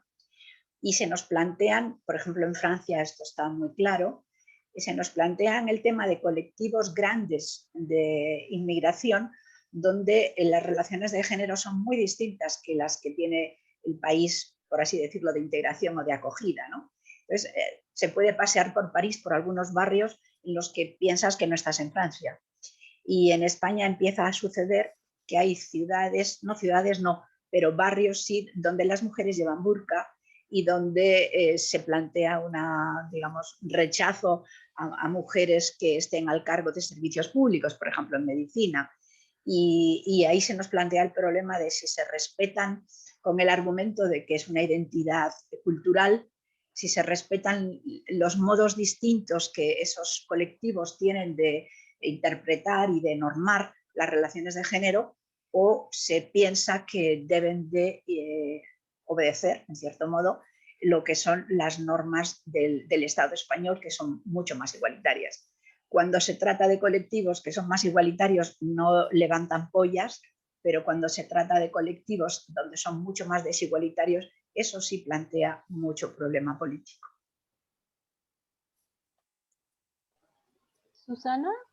Comparto llenamente lo que ha dicho María Ángeles. No creo que hay una conexión directa entre descentralización y empowerment de las mujeres. Quizás sí hay, ¿cómo decir? Lo que a mí me parece sería de ayuda sería la posibilidad de empujar un poco más el trabajo entre mujeres, ¿no? Es decir, había un tiempo donde las mujeres discutían entre ellas y en este modo, en algún sentido, hacían público lo que parece en muchos casos un problema privado, ¿no? Y esto creo que ayuda a encontrar soluciones en perspectiva de género, esto sí. Pero no veo realmente un problema respecto a la descentralización en términos tradicionales de jurisdicción, decimos así, de los poderes políticos. Comparto el problema respecto a grupos de inmigrantes con dependencia del tipo de grupos de migrantes que se van a producir. En mi ciudad, por ejemplo, hay el grupo más grande de personas de Ecuador en Italia, y claro, en este caso no tienes un problema de este tipo porque son culturalmente parecidos, ¿no? No hay problemas de fe, no hay problemas de costumbres particulares. Y donde hay claramente el problema se pone, pero no creo que tenga, bueno, creo que si tienes que cuidar mucho a no producir, a mí no me parecen buenas las soluciones francesas, es decir, se habló de Estado laico, ¿no? Yo creo que aquel tipo de soluciones sea dañina para las mujeres cuando le prohíbo ir con el velo o le prohíbo ir al mar con el burkini porque no está bastante despojada, ¿no? Esto realmente no me parece laicidad. Parece nuevamente poner un cargo sobre las espaldas, ¿no? Sobre los hombros de las mujeres. Muchas gracias, Susana. Súper interesante tanto el aporte que hizo Ángeles como Susana respecto a las migrantes, porque nos recuerda también que la discriminación puede ser interseccional, ¿cierto? Que es todo un universo que también hay que tener en consideración. Teresa, te dejo la palabra para que respondas. Quiero insistir en lo de por qué en Chile descentralizar sí tiene potencialidades para las mujeres. Tenemos un nivel de centralismo que no se imaginan, o sea, las autoridades locales, o sea, al nivel de región, al nivel de gobernador de provincia, son todas definidas por la cúpula, digamos, presidencial desde el Poder Ejecutivo, y eso ha significado sistemáticamente la exclusión de mujeres y de mujeres de los territorios. Entonces, no está resuelto, no resuelve el problema de la descentralización, pero genera condiciones para que las mujeres de los territorios puedan dar sus batallas y llegar, digamos, que si logramos la paridad, puedan, digamos, hacerse realidad esa paridad a nivel de los territorios. Entonces, es en esa línea. El tema en relación a la migración, acá todavía no tenemos, digamos todavía, pero tenemos una migración creciente. El debate sobre multiculturalismo todavía, digamos, no está en ciernes. Vamos a ver qué va a suceder. Sí tenemos muchas migrantes y tenemos dentro del movimiento feminista mujeres, organizaciones migrantes que también participan con nosotros y estamos, digamos, tratando de hacer alianzas para reducir las discriminaciones que viven, que son muchas.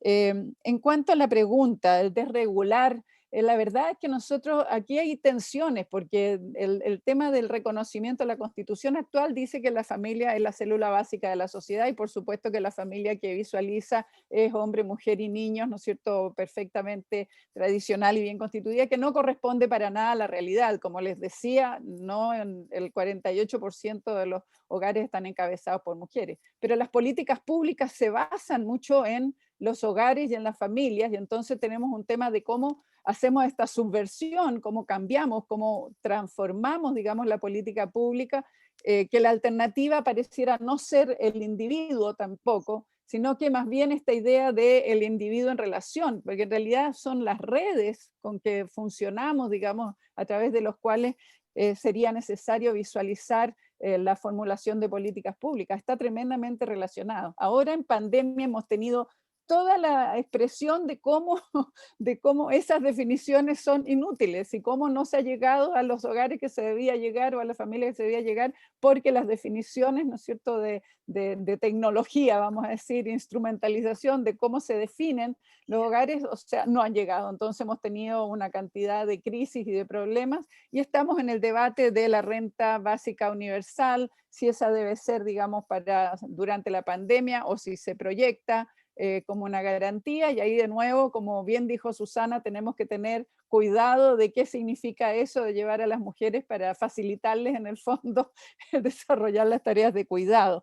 Entonces, no estamos pensando en regular la familia, sino que más bien hay dos como líneas, una que es de reconocimiento de todas las formas de familia como legítimas, y la otra que es esta idea de reconocer a los individuos en relación.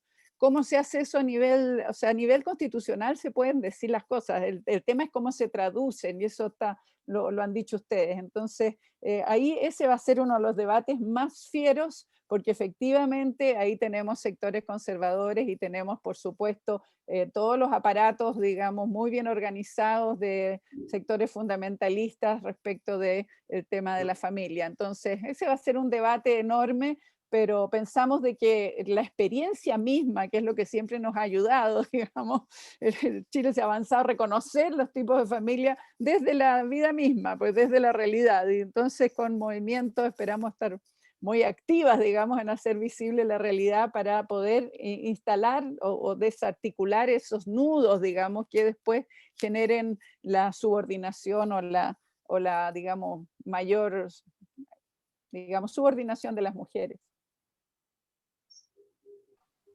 Muchas gracias, Teresa. Lucía, te dejo la palabra. Sí, bueno, coincido plenamente con lo que expresó Teresa. Se han invisibilizado las regiones de la misma manera que se ha invisibilizado la mujer, y eso tiene que ver con la manera en que está distribuido el poder. Por eso el tema de reconocimiento de autonomía de la mujer en la toma de decisión es clave, y también en todos los niveles de distribución del poder del territorio. Algo que desencadenaría también desde cómo se maneja en términos de medios de comunicación. Los medios de comunicación aquí son súper centralistas por cuestiones personales. Yo paso mucho tiempo en región, y cuando estoy allá nunca me entero de qué es lo que está pasando en las regiones, y no es que estoy atenta a comunicarme con mi entorno, porque las noticias nunca son en torno a lo que pasa en lo local. Así que efectivamente eso tiene que cambiar. Y respecto de la pregunta sobre la familia, que hacía como un hincapié, una reivindicación de la libertad, repito, como pasa en sociedades muy desiguales, cuando no hay por lo menos una revisión conceptual, porque aquí hay que reconocer que la familia está asociada a la maternidad, y la maternidad al hacerse cargo de la descendencia recae en la mujer. Eso tiene que poder ser revisado, y tiene que dejar de asociarse efectivamente a la familia, tiene que revisarse. Y si bien estoy completamente de acuerdo de que exista libertad en la configuración de lo que es el concepto de familia, y que no tiene por qué el Estado como órgano regulador intervenir, sí creo que tiene que jugar un rol de garantía de que deje de estar supeditado o deje de estigmatizar a la mujer a un rol específico y de cuidado dentro de lo que es la familia, como se ha entendido tradicionalmente en la sociedad chilena y en las sociedades latinas en general. Así que, de todas maneras, creo que necesita una revisión, aunque no, que permita un concepto amplio y sobre todo que dé lugar al desarrollo de las individualidades de las personas, que permitan la expansión y que deje de confinar a la mujer al espacio privado. Muchísimas gracias a todas nuevamente. Estamos casi al filo del tiempo, pero la verdad es que ha estado tan interesante el debate y siguen llegando preguntas, así que vamos a hacer una última pregunta para todas las panelistas. Les agradecemos por su tiempo, entendiendo de que hagan una referencia muy breve, pero quisimos aprovechar hasta el último segundo. Esta pregunta va para nuestras 4 panelistas. ¿Cuáles son los riesgos de banalización de los derechos de géneros obtenidos en el marco de un proceso constituyente? Ángeles, nuevamente te entrego a ti la palabra primero. Yo creo que el mayor riesgo es creer que porque una ley diga que ha desaparecido, de hecho habrá desaparecido. Y el otro riesgo es, claro, que habrá desaparecido la desigualdad, quiero decir. O sea, el mayor riesgo es creer que no hace falta instrumentos para implementarlo, y que esos instrumentos tienen que ser muy poderosos. Porque si nada más se dice está prohibido que haya discriminación, pues es muy fácil decirlo, pero después no sirve para mucho. Ese es un riesgo. Y por otra parte, es que en algunas cosas hombres y mujeres somos desiguales.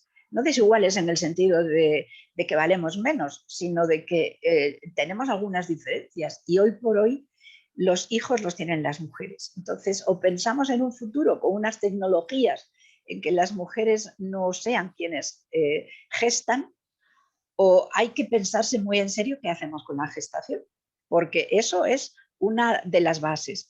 Yo quiero nada más recordar que en toda Europa hemos avanzado mucho en la igualdad de las mujeres, pero como como continente y como Unión Europea, demográficamente estamos en camino de la desaparición. No es inmediato, pero si no fuera porque nos está llegando gente de fuera, desapareceríamos. Acabo de ver un estudio sobre los pronósticos de la población europea cuando empieza a bajar de población, y son que asustan mucho, son datos de Eurostat.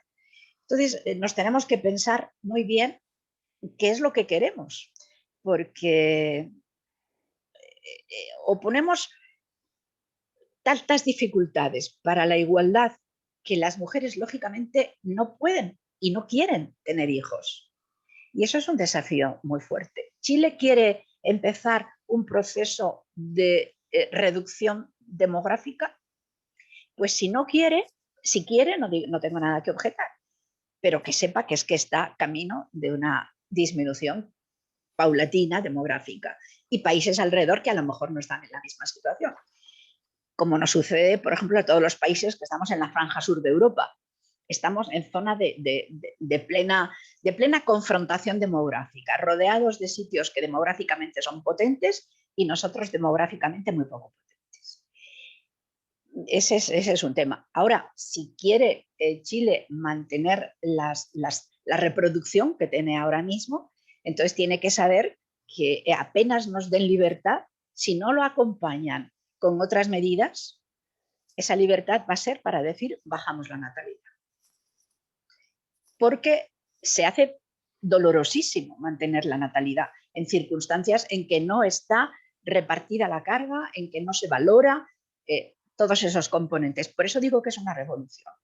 Decir somos iguales y tenemos acceso al aborto es bastante fácil, pero decir cómo vamos a hacer que la reproducción sea corresponsabilizada, compartida en todos los órdenes. Eso es muy difícil y a mí me parece que es uno de los grandes desafíos a resolver. En España, por ejemplo, mi generación peleó muchísimo porque estaban prohibidas, era delito, lo decían las leyes, era delito todas las formas prácticamente, salvo el ojino, de control de la natalidad. Los primeros centros de planificación fueron perseguidos, era delito, pero en estos momentos tenemos 1,2 hijos por mujer, quiere decirse que tenemos casi un déficit de un hijo por mujer para mantener simplemente la reproducción demográfica. Eso es un debate muy a fondo sobre qué es lo que un país quiere ser. Pero las mujeres jóvenes ahora mismo en España prácticamente no pueden tener hijos. Es muy difícil. Querría que fueran las tareas compartidas con los hombres. Los hombres no han evolucionado culturalmente como para quererlo. No hay servicios públicos de apoyo. En definitiva, eso es uno de los debates más a fondo y más fastidiosos y complicados de resolver. ¿Cómo conciliamos la libertad, la igualdad y el mantenimiento del número de personas que son, en definitiva, la reproducción de un país? Si no hay gente, tampoco habrá país. Muchas gracias, Ángeles. Susana. Sí, sobre esto quería juntar el hecho que las estadísticas, bueno, las encuestas, parecen decir que exactamente tener el doble trabajo es lo que ayuda a tener hijos, paradójicamente, ¿no? Parecería. En realidad, el hecho de lograr tener una paridad entre hombres y mujeres facilita la producción de familias, porque hoy en día estamos en un sistema donde la pareja, cual que sea, tiene doble salario, ¿no? Este es el punto. Y entonces se vuelve aún más importante la repartición del trabajo de cuidado, que tiene que ser valorado, pero repartido claramente, ¿no? Yo creo que el riesgo más grande, all things considered, todo considerado, creo que sea no tomar en cuenta el sistema, es decir, la complejidad, ¿no? Muchas veces hay políticas que, por ejemplo, empujan para que se inscriban más mujeres a cursos de ciencia, ¿no? De informática, respecto a otros cursos más típicamente femeninos, pero al mismo tiempo no se hace nada para hacer que las maestras o los maestros desde la niñez, los libros desde la infancia, efectivamente transmiten ¿cómo decir? Las viabilidad de las opciones, ¿no? Y entonces las mujeres, por ejemplo, crecen pensando que unas actividades no son femeninas, ¿no? Es decir, transformar en la revolución, como justamente dice María Ángeles, creo que necesita tomar en cuenta la complejidad. Es decir, si quiero más mujeres que hagan informática, necesito cambiar también los libros para los niños. No puedo solo hacer actividades arriba, tengo que tomar el problema desde el inicio. Y esto creo que es el problema más grande, porque nuestras sociedades son tremendamente complejas. Esto creo que sea, como decir, un punto que se tendría que tener siempre muy hacia adelante. Gracias. Muchas gracias, Susana. ¿Teresa? Bueno, en relación a la pregunta, los riesgos de banalización, nosotras ya vivimos una situación en este país bastante especial. Cuando tuvimos a Michelle Bachelet como presidenta de la República, lo que sentimos y lo que vivimos las organizaciones de mujeres fue que prácticamente nos eliminaron de los medios de comunicación y de todo, porque dice, ya tienen a la presidenta, ¿para qué quieren más? Entonces, de verdad que es un tema nada simple, porque ahora que vamos a tener paridad en el órgano constituyente, también vamos a tener que estar luchando, porque dice, si ya tienen paridad, ¿para qué quieren más? Incluso algunos varones, presidentes de partido, han propuesto que presida la convención constitucional una mujer. Y nosotros sabemos que es todo simbólico, porque nosotras queremos estar, que estamos muy preocupadas de cómo va a ser el reglamento, que el reglamento incluya de que quienes redacten, ¿no es cierto?, quienes armonicen, estén mujeres representantes, digamos, feministas, y no solo abogados especialistas, asesores de quienes están ahí manejando la cosa. Entonces, sabemos muy bien los costos que tiene el ir avanzando y cómo lo pagamos. Entonces, sí, con Michelle Bachelet nos dijeron, ¿para qué quieren más? Ya la tienen. Y pareciera que ya se resolvió, porque efectivamente tenemos políticas y tenemos avances, el rechazo a la violencia, ¿no es cierto? Sin embargo, se mantiene la violencia y se mantienen las discriminaciones. Entonces, por eso estamos organizándonos las mujeres a nivel nacional para estar alertas, para estar muy alertas. En relación a lo que dice María Ángeles, Chile ya está en una transición demográfica grave, ya tenemos 1,3 hijos por mujer, digamos, como fecundidad, que obviamente se distribuye de distintas maneras, urbano, rural y distintos sectores, pero ya estamos en eso. Ya tenemos sobre el 12% de la población tiene más de 65 años, ya estamos con todas las crisis que corresponden, y eso en pandemia se ha visto más fuertemente. Entonces está puesto, y está puesto bastante transversalmente. Si no hay condiciones para la corresponsabilidad, no hay ninguna posibilidad de revertir la decisión de las mujeres. Aquí las jóvenes tampoco quieren tener hijos, o sea, definitivamente, o postergan, digamos, al último minuto y a los 40, 41 años, y eso tiene otro tipo de cosas que ustedes conocen bien como dificultades, pero si no conseguimos que haya corresponsabilidad, si no conseguimos, digamos, liberar o sea, combinar los tiempos y que las mujeres no estén totalmente obligadas, digamos, a la maternidad, entonces nada, va a disminuir, va a seguir disminuyendo la fecundidad, y ya tenemos suficiente, es simpaticísimo, porque la fecundidad de la migración haitiana, la fecundidad de la migración peruana y boliviana es más alta, y está sucediendo que hay hospitales, hospital de la zona norte, ¿no es cierto?, muy importante, en que la mayoría de los niños que nacen son niños migrantes, hijos de migrantes. Esto nos provoca otro tipo de problemas que son interesantes, pero sí, esos problemas, o sea, si no logramos, si no asumimos, digamos, de que la reproducción de la sociedad. Por eso decíamos que queremos la reproducción, asumir la reproducción en su conjunto, todo, digamos, todas las condiciones necesarias para la reproducción de la sociedad y no un sistema basado solamente en la producción, ¿no es cierto?, de plusvalía y de ganancia económica. Estamos conscientes de la complejidad del sistema, por eso nosotros también, esto es uno de los elementos del movimiento feminista de 2018, que fue absolutamente extraordinario, ¿no es cierto?, acá en Chile, fueron la educación sexista, el acoso y la violencia sexual en los espacios educativos. Entonces, es uno de los nudos de la reivindicación feminista, el cómo se incorpora desde la más tierna infancia. No tenemos educación sexual integral, todavía tenemos un parlamento que no ha aprobado leyes porque todavía no hemos cambiado la constitución. Necesitamos, necesitamos absolutamente esa nueva constitución y necesitamos que se haga visible las transformaciones de la sociedad, una sociedad tan elitizada, con una concentración de poder tan grande. Necesitamos, digamos, que la revuelta de octubre del 2019 se haga efectiva en este proceso.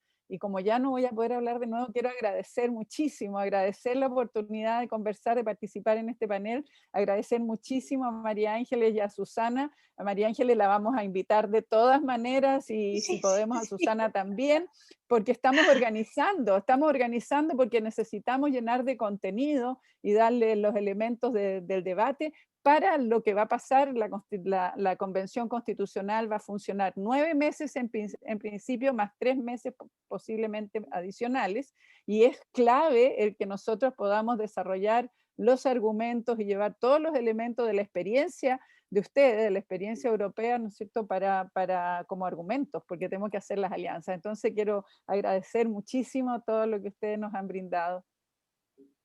Muchas gracias a ti también, Teresa, y dejo con la palabra a Lucía antes del cierre formal de esta actividad que va a ser Blanca Rodríguez. Lucía, te dejo a ti con... Sí, me parece súper importante identificar los riesgos de banalización, que como bien decía Teresa, ya han ocurrido aquí en Chile. Me soplaba una colega que también está asistiendo, Daniela Andrade, también cuando se reconoció el voto o cuando volvió la democracia, nos dijeron, bueno, ya se pueden quedar contentas. Y en este sentido también, reivindicando de nuevo los movimientos feministas y de mujeres, las mujeres ya han dejado claro qué es lo que Chile necesita, y en este sentido, para evitar la banalización, una educación cívica con perspectiva de género. Cuando se hereda esta constitución, legado de una dictadura, uno de los efectos súper nocivos para la implicación de la ciudadanía y la participación política tuvo que ver con que se dejó de acompañar las clases en la educación media de una educación cívica. Pues ahora esta nueva constitución creo que necesita una vuelta de tuerca, no solamente la presencia obligatoria de educación cívica en todos los centros para que reconozcan el proceso histórico que tuvo que pasar Chile para llegar a este momento, no solo desde lo que significa la reivindicación democrática de que finalmente un país, tras 30 años de retorno a la democracia, pueda decidir por sí qué constitución, qué principios rectores quiere, sino que además lo está haciendo de forma paritaria. El rol de los movimientos feministas y de mujeres para que este logro se haya podido alcanzar en una educación cívica en la escuela media tiene que estar presente, porque si no, de nuevo, se va a estar invisibilizando qué es lo que pasó y se va a estar dejando, se va a seguir creyendo que el reconocimiento es en papel, y no, hay ahí un cambio en los valores de la sociedad, un cambio en la sociedad que se quiere, y la educación cívica en ese sentido es capital también para tener conciencia de cuáles son los mecanismos legales a los que se puede incurrir, por ejemplo, si es que se reconoce la capacidad de llevar a cabo proyectos legislativos por apoyo ciudadano, etcétera. Ahí está la nueva Asamblea Constituyente, seguirá eso, ¿no? Pero que se sepan cuáles son los mecanismos que la ciudadanía pueda aprender, las herramientas que la Carta de Navegación de un país como es la Constitución implica. Así que me sumo a los agradecimientos, estoy rodeada de maestras a las cuales admiro y quiero un montón, así que gracias por esta instancia, por haberme permitido participar. Muchas gracias, Lucía, muchas gracias a las 4. Ahora vamos a dar paso a las conclusiones y al cierre de la actividad. Para eso dejo con el desafío de hacer una conclusión a Blanca Rodríguez. Ella es doctora en Derecho por el Instituto Universitario Europeo de Florencia y es profesora de Derecho Constitucional de la Universidad de Sevilla en España. Blanca, quedas con la palabra. Pues muchísimas gracias, no, efectivamente es un reto, ha sido un encuentro muy denso, lleno de ideas, afortunadamente para mí, como en mi rol actual, muchas de ellas confluyentes, lo cual va a facilitar un poquito la tarea. Antes que nada, pues felicitar a las ponentes porque, como digo, me parece que han sido aportaciones muy ricas, expuestas de una manera muy condensada, pero muy efectiva, muy eficiente, ¿no? Y además también por la sinergia. Ha sido muy lindo ver desde mi posición disfrutar de la sinergia, de las complicidades en el discurso feminista que han ido desarrollando las distintas ponentes, cómo existían puntos de confluencia. Bueno, yo creo que el principal punto de confluencia entre todas ellas ha sido la puesta en valor de los cuidados. Todas las cuatro participantes han enfatizado la importancia de que un proceso constituyente, de que una nueva constitución le dé el lugar que merece al cuidado, a las labores de sostenimiento de la vida, que sea la vida humana la que esté en el centro. Dicho eso, me voy a permitir poner el énfasis en una idea en torno a la cual voy a articular en mi pequeño resumen de cada una de las intervenciones una idea desarrollada por cada una de las ponentes, ¿no? María Ángeles Durán ha puesto el énfasis en lo revolucionario que supone introducir la perspectiva de género en un proceso constituyente, lo revolucionario que supone introducir el género mismo como concepto, que lo ha mencionado muy de pasada, pero lo ha mencionado, va más allá de las mujeres, de la dicotomía hombre-mujer tal y como la conocemos, para integrar otras identidades, y como esto lo abarca todo la estructura de nuestro modelo político, de nuestro modelo productivo, de nuestro modelo social, por supuesto, de nuestra gestión de los cuidados, pero tiene también una dimensión que penetra en el uso del lenguaje, que penetra en nuestra relación con la religión, en cómo se va a posicionar el Estado respecto de su relación con una religión que no necesariamente asume los parámetros de género que estamos discutiendo. Es imprescindible introducir en una constitución para acabar con la discriminación de las mujeres. Tiene que ver con cómo valoramos nuestro sistema productivo y las infraestructuras de acceso a bienes y servicios esenciales, y el sistema de organización industrial y del uso del tiempo.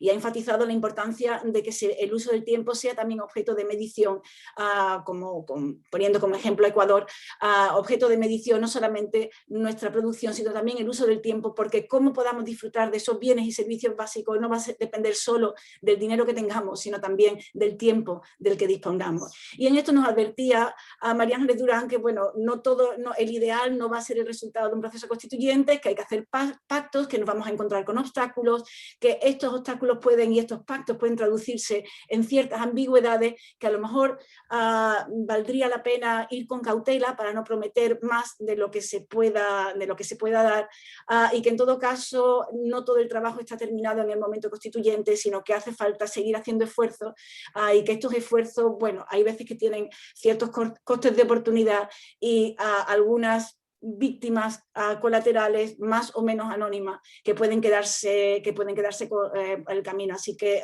ojo, que no todo se termina con la letra de la Constitución, hay que implementarla y hay que estar alerta a ese momento, digamos, post-constituyente.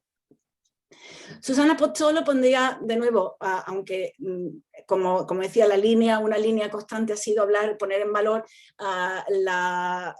el reconocimiento, la necesidad del reconocimiento de los cuidados. Susana Pozzolo, yo diría que el tema central de su intervención ha ido en torno a la reivindicación de la subjetividad política de las mujeres. Esa subjetividad política, lo que ella entiende que tiene que explicitarse en el texto constituyente, rompiendo con ideas que vienen del pacto sexual teorizado por Pateman, y que, bueno, que es, digamos, que esta es una clásica moderna, ¿no? en el feminismo, la idea de la falsa neutralidad del concepto de igualdad con el que estamos acostumbradas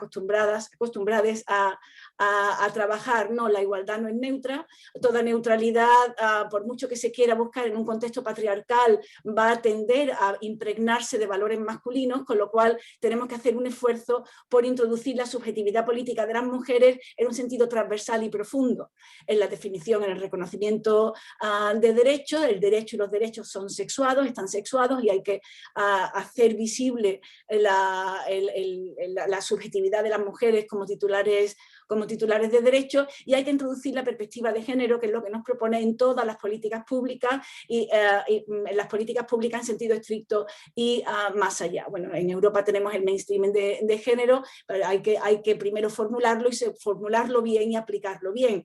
Y para aplicarlo bien tenemos que tener en cuenta que las personas no somos seres aislados, sino que nos movemos en un contexto, y el contexto de las mujeres condiciona como podemos, como el de los varones también, pero el de los varones se asume como punto de referencia. El de las mujeres, como no somos punto de referencia, nos condiciona el acceso que tenemos al derecho y a los derechos. Y las mujeres, decía Susana, no somos hombres imperfectos, somos nuestros propios seres, y son esos propios, esa singularidad que tenemos las mujeres, digamos, en razón del pacto sexual del que venimos. Ese contexto que nos condiciona es el que tiene que estar presente, del que se tiene que tomar conciencia a la hora de formular una constitución inclusiva, teniendo siempre en cuenta que ninguna batalla está ganada para siempre, que los derechos no son eternos, que tenemos que estar siempre alerta ante posibles retrocesos en un contexto, por lo menos mientras el contexto siga siendo patriarcal. María Teresa Valdés, y ahora veremos, ha enfatizado muchísimo el tema de la importancia de los cuidados, pero su tema central yo diría que es el de la soberanía, digamos, multinivel, si queremos, ¿no? A nivel personal, a nivel territorial, a nivel político, y por supuesto a nivel de cuidados. La soberanía, que es la que lleva a María Teresa Valdés a reivindicar esa redistribución del poder, un Estado inclusivo e interseccional, un Estado que lo sea en todos los espacios de toma de decisiones, que sea plurinacional, que sea descentralizado, que tenga un rol activo en la economía, y un Estado que sea sobre todo, que sea todo eso, y que lo sea desde la perspectiva de un Estado cuidador, en el sentido más amplio, más transversal y más profundo de la expresión. Un Estado cuidador de las personas, del medio ambiente, de las personas en su contexto, del derecho de todos, de todas, de todos a cuidar y a ser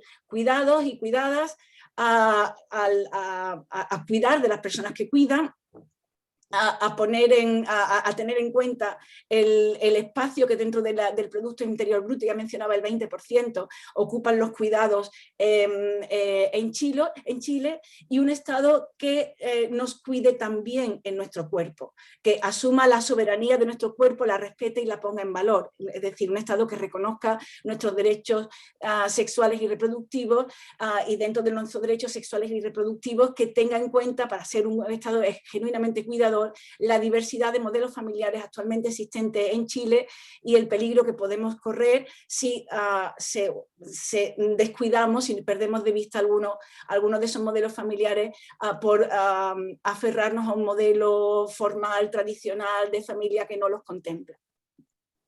Y Lucía Miranda, enfatizando de nuevo, ya decía, como ese punto común de confluencia de todas las intervenciones, la importancia del cuidado, yo diría que su tema central ha sido la importancia de hacer valer el compromiso activo del Estado con los derechos, con la inclusión de las mujeres como ciudadanas en pie de igualdad con los varones. Un compromiso que para ella hace que la dimensión más importante de la autonomía sea la paridad en la toma de decisiones políticas, porque es ahí también donde se está conformando el Estado desde dentro, donde las mujeres pasamos a formar parte del Estado, teniendo en cuenta que no se trata de que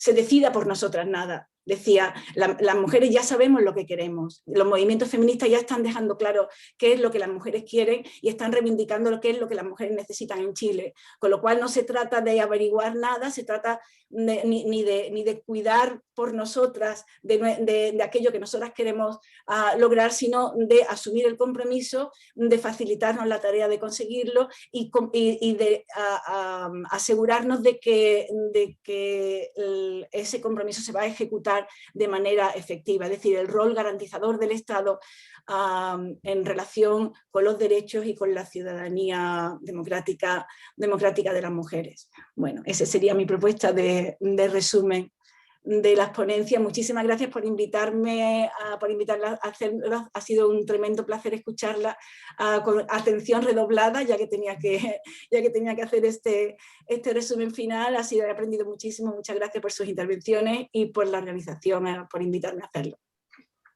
Muchas gracias, Blanca, a ti por el estupendo cierre y por recoger las principales ideas de todo lo que se dijo, que fue sumamente interesante, comparto contigo.